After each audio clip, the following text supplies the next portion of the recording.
बिस्मिल्लाहिर्रहमानिर्रहीम। अस्सलाम वालेकुम वरहमतुल्लाहि वबरकातुहू। मैं हूं आपका एस्ट्रोलॉजर नईम उरमान सिद्दीकी। आप लोग देख रहे हैं सिद्दीकी एस्ट्रोलॉजी चैनल। ये भी कैंसेरियन वालों के लिए कैसा गुजरेगा 19 अप्रैल से लेके 25 अप्रैल 2021 तक की मैं बात करूंगा कि ये वीक कैंसेरियन वालों के लिए कैसा गुजरेगा, इनके किन मामलात में बेहतरी है और किन मामलात में इन्होंने एहतियात बरतनी है। और जिनको अपनी डेट ऑफ बर्थ नहीं पता वो अपने नाम के पहले हरूफ से भी जान सकते हैं।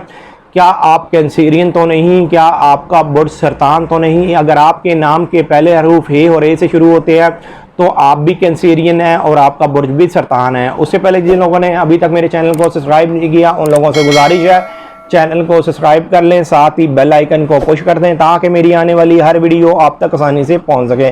वीडियो को शेयर लाइक कमेंट लाजमी करें ताकि हमारी टीम की हौसला अफजाई हो सके।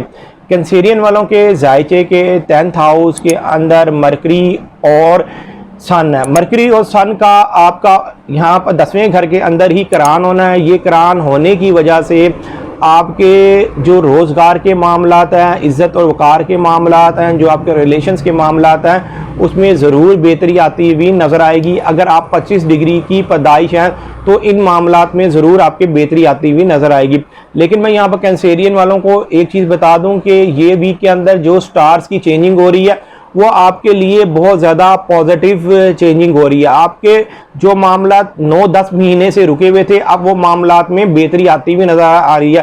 ख़ास तौर पर रोज़गार के मामलात, ख़ास तौर पर माली तौर पर मामलात में भी चेंजिंग होती हुई नज़र आ रही है। सिर्फ इस वीक के अंदर थोड़ी सी आपने एहतियात करनी है, इसलिए कि फिर आगे जो हफ्ते हैं वो आपके लिए बहुत ज़्यादा बेहतर साबित होते हुए नजर आएंगे।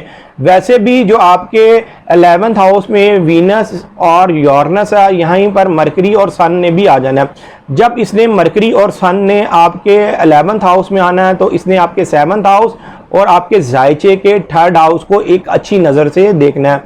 ख़ास तौर पर आपके रिलेशंस के मामलात में बेहतरी आती हुई नज़र आएगी। जो लोग ट्रांसपोर्ट का काम करते हैं, जो लोग लिखत पढ़त का काम करते हैं, जो लोग टीचर हैं, प्रोफेसर हैं, जज हैं, उनके मामलात में खासी बेहतरी आती हुई नज़र आ रही है। आप लोगों को इस वक्त एक और एडवांटेज मिलता हुआ नज़र आ रहा है। जो लोग गैर शादीशुदा अफराद हैं जिनकी अभी तक शादी नहीं हुई, यहाँ पर सूरज के आपके 11th हाउस में आने की वजह से आपके जो शादी के मामला जो रुके हुए थे अब वो मामला अब आपके हक में होते हुए नज़र आ रहे हैं। अगर आप पिछले तकरीबन साल 1.5 साल से शादी के मामलात की वजह से परेशान है कि आपकी शादी किसी ना किसी वजह से डिले होती हुई जा रही है तो सूरज और मरकरी के आपके जायचे के 11th हाउस में आने की वजह से ये मामलात अब आपके सोल्व होते हुए नजर आएंगे। सिर्फ और सिर्फ आप लोगों के जायचे के अंदर कौन सी एक ऐसी चीज़ है जो इस वीक के अंदर आपको बहुत ज़्यादा एहतियात करनी है, इसलिए कि आपके जायचे में वैसे तो 19 अप्रैल 2021 को ऑलरेडी मून होगा, मतलब कि ये वीक आपकी ज़ाती मसरूफियत की वजह से बहुत ज़्यादा एक अहम है। इस वीक के अंदर माली तौर पर भी आपको फ़ायदा मिलता हुआ नज़र आ रहा है। इस वीक के अंदर आपको आपके शहर में रहते हुए भी कहीं ना कहीं सफ़र करना भी पड़ सकता है, इसलिए कि मून ने इस वीक के में आपके जायचे के 3rd हाउस में भी जाना है और उसने 11th हाउस को भी एक अच्छी नज़र से देखना है। मतलब कि इस वीक में इंशाल्लाह ताला आप कहीं ना कहीं ज़रूर सफ़र करेंगे। लेकिन इस वीक के अंदर जो आपके जायचे के 12th हाउस के अंदर मरीख है वो आपके जायचे के 1st हाउस में आ रहा है और ये यहाँ पर इसने 11 जून 2021 तक रहना है। लेकिन इसने पहले घर में आपके जो आएगा आपके लिए बेहतर साबित होगा। लेकिन जब ये मरीज किसी घर से किसी घर में चेंज होता है, मतलब कि एक घर को छोड़ता है और दूसरे घर में जाता है, तो उस वक्त थोड़ी बहुत एहतियात करनी बनती है। आपको गाड़ी मोटरसाइकिल चलाते हुए ज़रूर अपनी एहतियात करनी है, घर का बिल अदा करते हुए एहतियात करनी है और आपको इस वीक के अंदर ज़रा थोड़ा बहुत पोलाइटली लेना है। इसलिए कि अगर आपने किसी भी जगह जल्दबाजी हुए की या आप जज्बाती हुए तो कहीं आप अपना कोई बड़ा नुकसान ना कर लें। वैसे तो मरीज जो आपके जायचे के 1st हाउस में आ रहा है ये आपके लिए बहुत ज़्यादा बेनिफिट साबित होगा। बेनिफिट इसके आपको अगले वीक में मिलना शुरू हो जाएंगे, लेकिन इस वीक के अंदर इसके बेनिफिट इसलिए नहीं मिलेंगे कि इसने 24 अप्रैल 2021 को आपके 1st हाउस में आना है और ये आपके 5वें घर का हाकिम सारा है, ये आपके 10वें घर का हाकिम सारा है। मतलब कि आपके लक के मामलात बहुत ज़्यादा बेहतर होते हुए नज़र आ रहे हैं। अगर आप कोई अनामी स्कीम में हिस्सा लेना चाहते हैं या अपनी किस्मत आजमाना चाहते हैं तो ज़रूर आप 24 अप्रैल 2021 के बाद ज़रूर आप जो ना अपनी किस्मत को आजमाएं। आपके पास 11 जून तक का टाइम है। 11 जून तक मरीख ने आपके जायचे के पहले घर में रहना है और इसने आपके 5वें घर के भी बेनिफिट आपको देने हैं और इसने आपके 10वें घर के भी बेनिफिट आपको देने हैं और 9th हाउस के भी आपके बेनिफिट देने हैं। मतलब कि आपके कानूनी मामलात, आपके आला तरीन के मामलात, अगर आप कोई फैक्ट्री के ऑनर हैं या अगर आप कोई कारखाने के ऑनर हैं और आपका कारखाना पहले नहीं चल पा रहा था, तो अब आपके लिए बेहतरी आती हुई नजर आ रही है। अपने कारखाने को अब आप देखेंगे कि वो बेहतर होता हुआ नजर आएगा।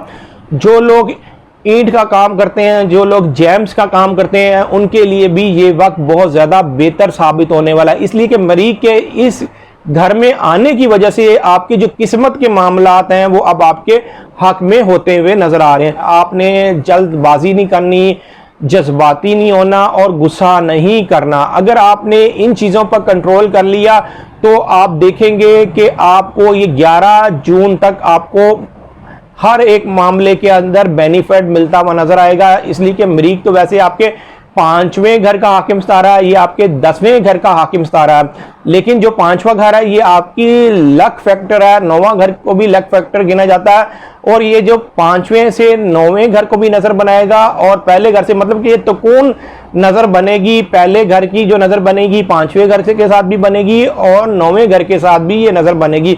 मतलब कि अब आपकी जिंदगी के अंदर एक इस्तकामत आती हुई नजर आ रही है। अब जिंदगी के अंदर आपके मामलात बहुत आपके बेहतर होते हुए नजर आ रहे हैं और आपके हक में होते हुए नजर आ रहे हैं। हाँ, जो कैंसेरियन वाले सालों साल से परेशान हैं उनको ये चाहिए कि वो अपना पैदाइशी जायचा बनवाएं। पैदाइशी जायचा बनाने के बाद जो भी आपकी रेमेडी बनती है वो करके देखिए, इंशाअल्लाह ताला आपके भी हालातों में बेहतरी आना शुरू हो जाएगी। जो कैंसेरियन वाले अपना पैदाइशी जायचा बनवाना चाहते हैं, ये मेरा सेल नंबर लिखा हुआ है, आप इस पर रब्ता करके अपना पैदाइशी जायचा बनवा सकते हैं। पैदाइशी जायचे की थोड़ी बहुत फीस तो होती है लेकिन आपकी बेहतर रहनुमाई कर दी जाती है। उम्मीद ये करता हूँ मेरी ये वीडियो आप लोगों को बहुत पसंद आई होगी। मेरी इस वीडियो को शेयर, लाइक, कमेंट और मेरे चैनल को सब्सक्राइब करना ना भूलिएगा और ख़ास तौर पर अपनी खुसूसी दुआओं में मुझे याद रखिएगा। अल्लाह हाफ़िज़।